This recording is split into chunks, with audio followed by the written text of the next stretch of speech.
All right, this is New Script on the Block. Welcome back. We are doing another guest writer episode. Today with us is Christopher Washington, and he's brought his script, Jade Mountain. We'll just be doing a short read of it. Chris, thank you for being with us. Do you think you could give a brief introduction about, who you are, how you got into writing? Oh, sure. And thank you for having me. You guys this is great that you get people that get a chance to have their work read. My name is Christopher Washington. I'm 55. I came here into Arizona from New York, and how I got into screenwriting is after I retired, my wife recommended that I write a book. And books I thought were too long, so I got into scripts. That's fun. So you have a lot of support from your wife and your family then?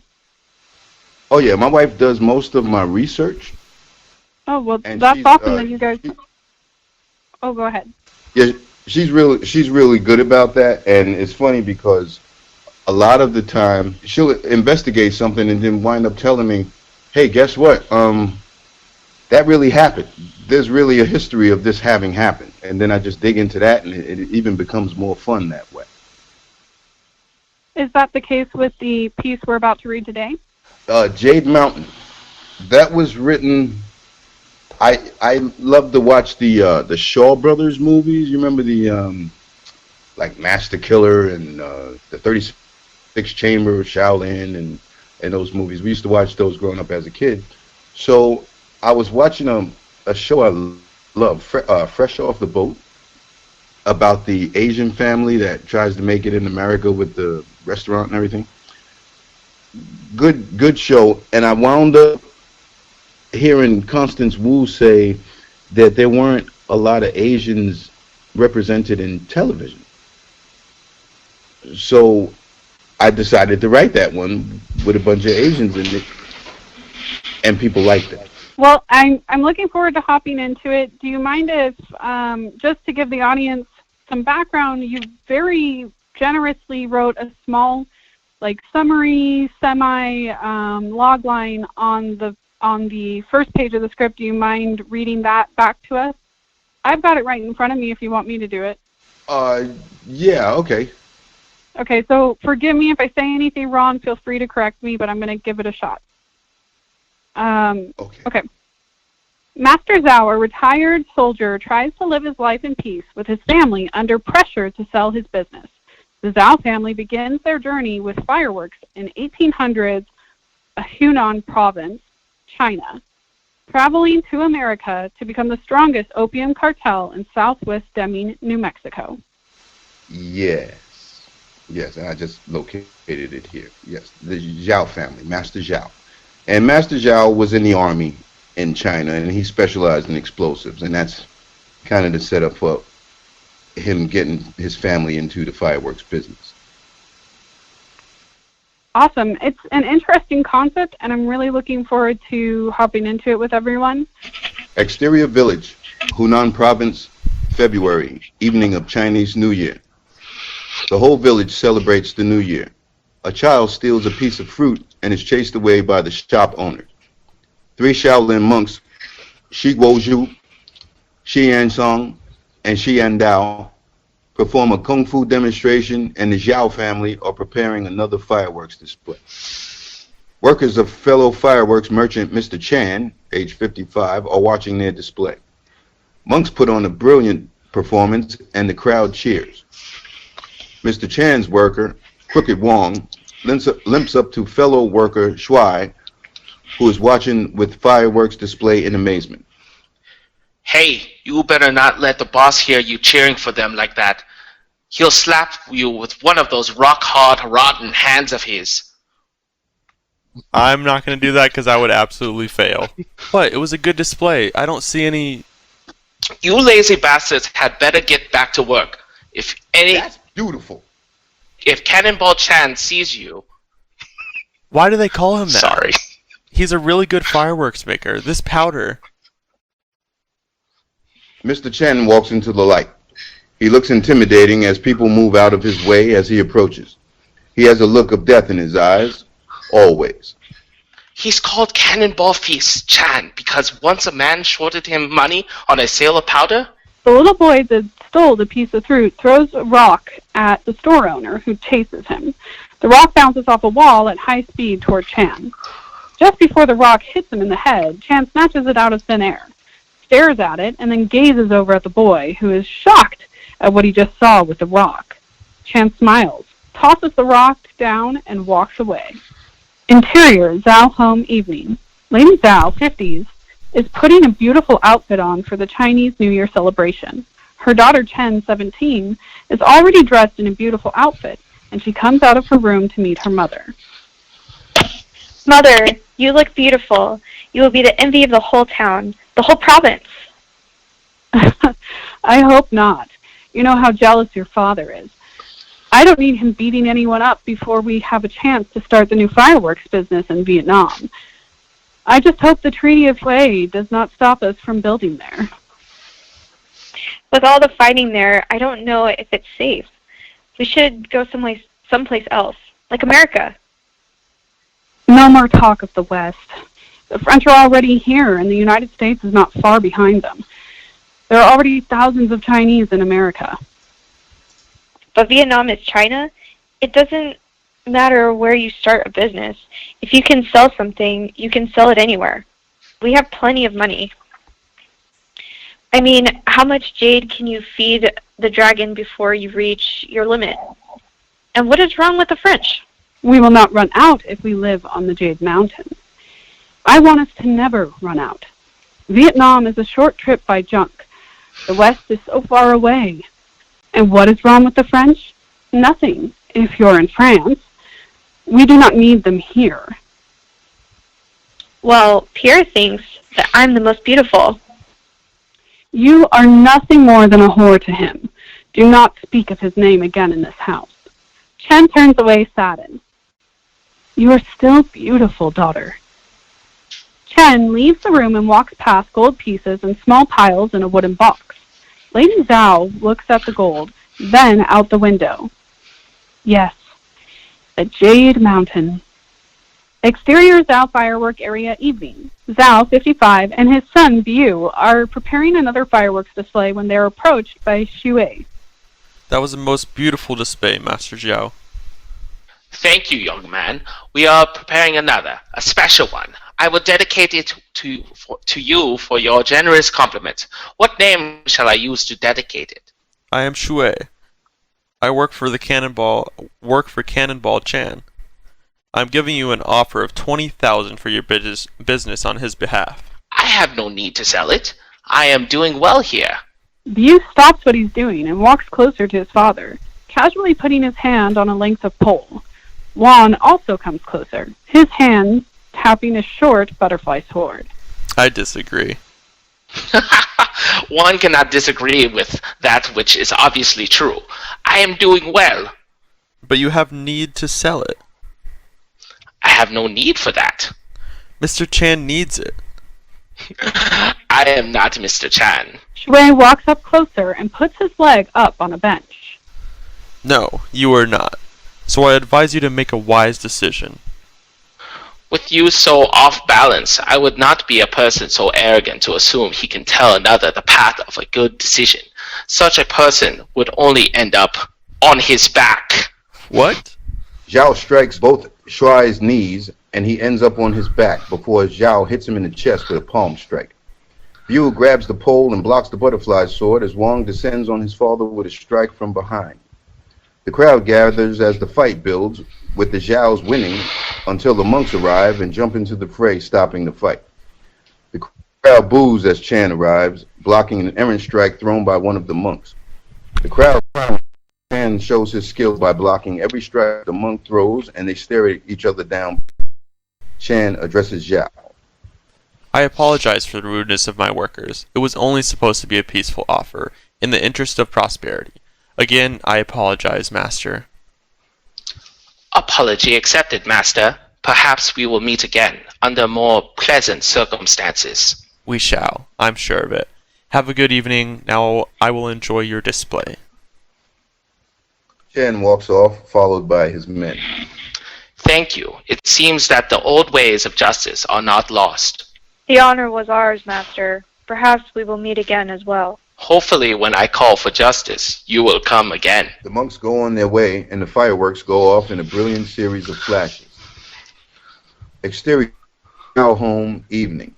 Pierre, age 23, a young businessman, is on his way past the Zhao home when he sees that the workers are trying to repair a broken carriage wheel. Pierre stops to offer a ride and to see Chen. Pierre approaches the door.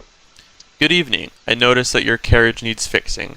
I offer my carriage to take you to the celebration. I assume you are expected there by your beautiful clothes. Chen blushes as her mother storms past her. Thank you, Monsieur Pierre. Pierre gazes at Chen as she walks past him. Oi, madame. Chen giggles as she walks out. They get into the wagon and head to the celebration.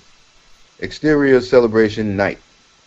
The celebration is in full swing with fireworks and the predominant noise going off in the background. Mr. Chan is speaking to his workers in private on a side street. Mr. Chen, we have no idea. Chan punches Shuai in the upper chest with a punch so powerful that it puts him into the wall. Blood is running out of Shuai's mouth as he struggles to get up before collapsing to the ground. I don't want you idiots speaking of these deals with Zhao again. I will find another way to persuade him to sell his business, or I will get him to work for me. Chan steps over Shuai's body as he exits. And clean up this embarrassment. There are giant explosions of fireworks as the crowd celebrates the year of the goat. Exterior, celebration entrance, night. Pierre's carriage has arrived at the gate and the Zhao women are getting out. Pierre holds his hand out for Lady Zhao, but she refuses, getting off on her own. Chen takes his hand. Merci beaucoup, Monsieur Pierre. Oui, mademoiselle. This year's the goat. Great fortune in later ages. Yes, to the year of the goat. Chen walks off to join her mother. Exterior, Zhao home backyard, training area, day. Zhao and Bu train in the backyard, first with empty hands, then with weapons when there is a knock on the door. Mr. Chan is at the front door. Good morning, master. I hope this is a more pleasant circumstance. I was in the area buying powder at the Dragon House when I realized you lived nearby. How are you today? I am very well, and yes, this is more pleasant circumstance. Come in, master. Interior living room area. It is most unfortunate that my messengers were not mature enough to make an offer without extreme rudeness. I assure you, they have paid for their mistakes. Yes, I heard from Dr. Chang that his lung is collapsed and punctured. Hardly a worthy punishment for so small an offense. My men could have killed you and your son. Hardly, but I appreciate your concern. Well then, in any case, my offer is genuine. I apologize for their delivery. Nonsense, master. One man cannot hold blame for the actions of another. So true. Also, I admire your technique. White eyebrow, was it? Chan looks around the room as they see the various weapons of the family style and pictures of Zhao in his military uniform as Zhao speaks. Good eye for the arts. My grandfather taught it to my father, and so on. I think the techniques may have been blended at some time with other styles, but it serves its purpose. As for the offer, my business is not for sale. I served in the army. After that, I settled here and started a family and this business. I am comfortable here. The people like me, they buy my fireworks. I love what I do and have saved a considerable amount of money to expand, although my wife has spoken of a move to Vietnam. She was born there, and if there weren't for the soldiers burning the countryside, I might consider it. But for now, I like where I am. I hope you don't mind the competition. Since I left the army, it's the only competing I do to make a life of comfort for my family. You used to compete? Serious matches? I was young and stupid. Chan gazes at the weapons and pictures with astonishment. I would not make you for a fighter, Xiao. A businessman? Yes. A shrewd one, in fact. You know the potential of profit here. as well as the Jade Jewel across the river. I think Vietnam would be a good change. I studied a little for the arts myself, privately, of course. I guess we can say that we are the same. What I can speak of is the difference between us is the same as what is within all men. One of us may kill for a pleasure, of which is unforgivable, evil, and should be put down, as the other may kill only to defend oneself or another and be remorseful. He always seeks forgiveness, even if it means to kill the unforgivable man. Which one are you? If you know in your heart that you are the one, then whomever it is you are, surely I must be the other, as it is with all men. Perhaps the other opportunities may present themselves that may sway your opinion on staying, like the political climate across the river. Perhaps. Good day, Mr. Chan. Exterior, Dragon House Supply, day. Chen knocks on the front door and waits for the owner to give her Zhao's recipe. There is no answer, and she enters the dimly lit storehouse. Chen walks along a dark hall when she hears shuffling in the dark. Chen walks down the hall and stops just before she gets to the partially lit room where two men, bad guy number 1 and bad guy number 2, pour different powder ingredients into Xiao's bag of powder. Fu Sheng didn't listen, but you didn't have to rough him up like that. He's a good man. I don't give a damn about that old man. We are here to mix Zhao's powder and go. We don't have time. Chen knocks something off the wall and it makes a noise. What was that? Chen turns to run down the hall when she bumps into Fu Sheng, 60, who hangs on the meat hook with his face bashed in. Chen screams and runs as fast as she can down the hall, now chased by the two men. Chen makes her way outside and runs down a trail until she comes to a building, but is out of breath. I wish you didn't see that. We just wanted to spoil a mix, that's all. Fu Sheng wanted to be a concerned citizen, and, well, we're just concerned employees. Enough talk. Kill this bitch. Not before I enjoy the taste of a princess. Chen hides, afraid. Exterior box. Men are loading fish and other items onto carts from the boat. A group of prosperous Chinese exit the boat in new clothes. Other men and women who have been long-term opium users are getting off the boat with ragged clothing, starved, staggering, and shuffling as they go. What happened to them? Opium! Taking too much? Yes, and for too long. These are workers. Yu shifts his stare from one poor, ragged face to the next while he listens to the boatman. They go over to the west, some to California and some to Texas. These are here from a place called New Mexico. Deming, New Mexico. They work on the railroad and most of what they earn gets spent on opium. Most of these people don't have a single coin in their pockets. Just failed dreams. Opium. The ones who profit from it are the ones who peddle it. Rotten bastards. Biu gets his belongings and starts to make his way home when two teenage thugs stop him. Hey, stop. I'm talking to you. What do you want? Aren't you the son of that coward Zhao? Yes, I am. But my father is no coward. He's a coward. He's afraid of Cannonball Chan. Maybe after he cracks your father's head open, maybe he'll crack your mother afterwards. Biu strikes thug number 2 in the throat, and the fight begins. Biu gets the best of the two until a third, thug number 3, arrives, and Biu is struck in the head. Biu fights in a daze until the monks arrive and fight the 3 thugs off. You seem to be okay, young Zhao. Your father will be relieved. I think I'll be okay. Where were you? How did you... We were walking our path back to the temple when we heard the commotion. We came to help. You must get home now. I fear that bad things are happening. What do you mean, bad things? Your family has been targeted by Chan and his men. They are not honorable, and they mean to do your family harm. We have heard talk on our travels. Get home, young master. They may still be looking for you. We will look after your family when we can. The monks bow to Bule, who returns the bow, and the monks go on their way. Bule returns home. This podcast is brought to you by Arizona Studios. Arizona Studios, a full-service video content specialist. We're here to illuminate your message and compel your audience to take the right action. For more information, head to our website at arizonastudios.com and be sure to tune in for more content on Facebook, Instagram, Twitter, and YouTube. Oh, it's just getting good. I know. Well, I wanted to cut it at a good spot before it gets too deep into the climax. Right, yeah. Okay, so real quick, there are 4 of us on the line. I don't want it to be a complete barrage.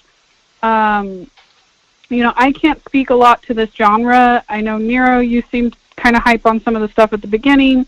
So anyone who wants to hop in with questions for our guests before we close out. I just want to say that I can totally see this being, like, as we were reading it, I can play it in my head, so I can see it. So, good job, man. Thank you. And you do a great job, too. In the beginning, you had said something about your wife does the research. Is that like a? I know that you kind of briefly talked about it, but like, so is it more of like a team effort between you and your wife when it comes to developing scripts like this? Very, very similar to that. What I'll do is we'll come up with an idea. We'll talk, and I'll go, hey, guess what? What if this happened? And then I'll start writing a story. I'll come up with a bit of a plot, and then I'll say, you know what kind of Asian population was in Deming, New Mexico at the time? And she'll go look that up, and then she'll come back and say, hey, this happened, and this happened, and this happened too, and then I incorporate it. So it's a bit of a team effort on our part. She finds the stuff, and I twist it into the worlds that we built. Nice.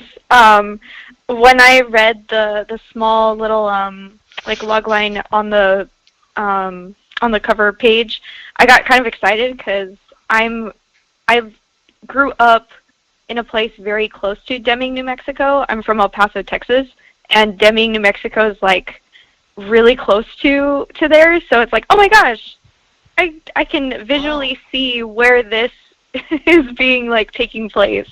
So I'm kind of on the same place as Nero of like he can see it actually happening, and I can like kind of pinpoint, okay, this is where they're at, and I can also visually see it too. So I mean it's exciting. I want to keep reading it, but I know we only have a little bit of time, so But that's okay. We can pick up the second part next time, and I appreciate that. And you guys do great jobs with the reads too. Thank you. We appreciate that. Chris, I know you mentioned at the beginning that you got into this later in life. Help me out. Like, what's the education you've done for yourself to be able to start writing? Okay, I retired as a police officer. So I've written hundreds of police reports, and then I finally delved into building worlds because I knew how to write. I learned that. So then I just had to take my imagination and use that writing skill to become creative in a different direction. I'm more curious about like the formatting in particular. Like what applications are you using? How did you come to learn those programs? I use Writer's Duet as my primary source of formatting for the scripts. I was doing it in Word, believe it or not, and just doing all the spaces and everything. And then someone said, hey, there's an easier way to do that. And I got the Writer's Duet, and I started using that, and I've been using it ever since for about 4 or 5 years now. Awesome. And so you said that someone told you about that. Since beginning to write screenplays, have you been involved in the independent film community at all here in Arizona?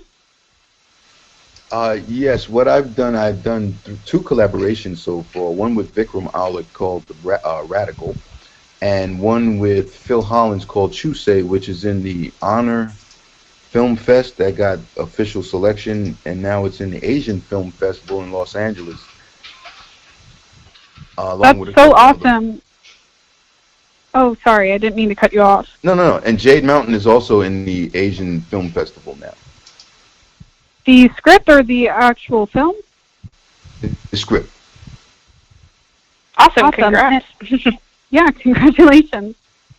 Yeah, and that was recommended to me by Jerry Ying from Agents of S.H.I.E.L.D. That's super cool. So I'm curious then, where can listeners go to check out some more of your work or the films that you already have out and just learn more about your work? If you go to the PSA, the Phoenix Screenwriters Association, I do reads there, and I've had, I think, 6 or 7 scripts read there, and that's a great outlet. And it'll be in a couple of film festivals in Arizona this year, Chandler Film Festival and one of the others. But yeah, that's what I've been doing. They've been in script fests and screenplay competitions and going out and meeting people and networking. Great. Well, those were the questions I had for Chris. Do you guys have any closing questions about just the first part of the script we've read before we close out the episode? No, just let's schedule another one and get this on the books to read more.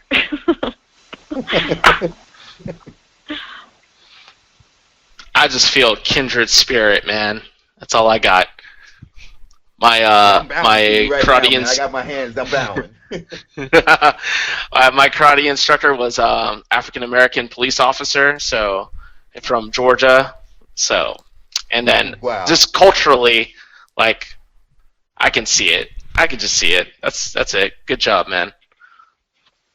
Thank you. I appreciate it. I'm curious now. Who was your teacher? Because I know some in Georgia. It's Master William Fred Smith. Is that from SWAM? SWAM?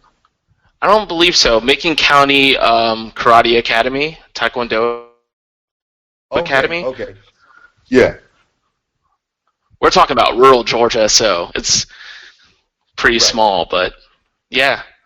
Okay, great. Yeah, I'm looking forward to getting the other part of the read done, and this is a great outlet you guys have. Congratulations on it. It's a great thing. Thank you. We're looking forward to reading more of your script. I'll go ahead and off air, I'll send you an email to schedule the next appointment so we can get a chance to listen to the rest. If you guys are okay, I'm going to go ahead and close this out. Thank you so much for tuning in for this episode of New Script on the Block, featuring our guest writer, Christopher Washington. We want to thank him again so much for being a part of this and sharing his script, Jade Mountain, with us. You can tune in for more episodes every week. Just go subscribe and turn on that bell notification on our YouTube channel at Arizona Studios. Hit us up at SoundCloud and Apple Podcasts. Be sure to leave us a review on Apple Podcasts and send us your comments to let us know what you want to hear more of on the show.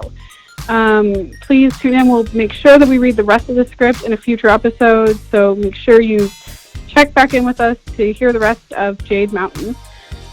You'll hear us next time.